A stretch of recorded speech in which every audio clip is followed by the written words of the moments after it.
Magdidemanda daw itong kampo ni Sara Duterte dahil sa video or dito sa photo na ito na nag-leak na kuha sa airport nung sila po ay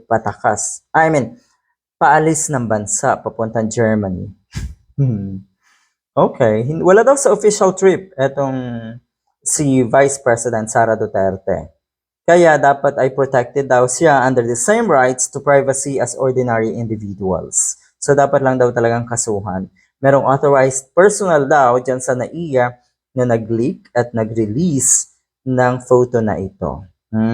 Na-compromise daw kasi, kaya nagngangal-ngal itong mga diehard, na-compromise daw ang security ni Sara Duterte. At nataon pa nga daw na tinanggalan, taking into account the recent removal daw of 75 officers and men of the PNP Police Security and Protection Group assigned to protect Vice President Sara. Nagkataon pa nga daw nakatatanggal lang ng 75 PNP personnel na nangangalaga sa seguridad nga na si Sara Duterte. So yan din po ang panawagan ng mga personalidad, mga diehard na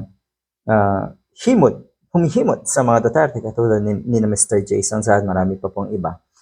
Taking into account the recent removal daw, yun nga, kaya nanganib daw talaga ang buhay ni Sara Duterte sa puntong ito. At sino naman po ang magkaka-interes sa buhay ng isang Sara Duterte? Parang ang weird kasi. Napaka-weird talaga.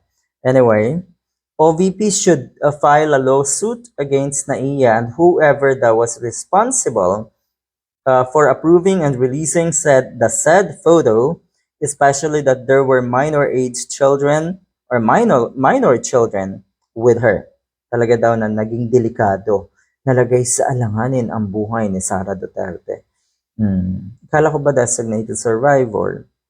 Inumpisahan na ang pagmamanman sa kilos at privacy ng Vice Presidente. Okay, alamin kung sino daw ang nag-leak ng footage na yan at dapat daw talaga ay managot. So yan po ang pinagkakabalahan ngayon. Feeling victim na naman po itong mga diehard.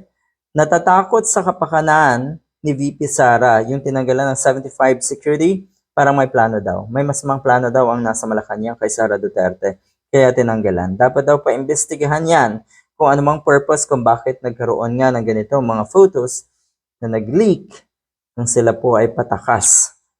Hindi. Papuntang Germany para manood. Manood? Yun ba? Totoo ba yan? Sabi, manood daw ng concert. Good luck.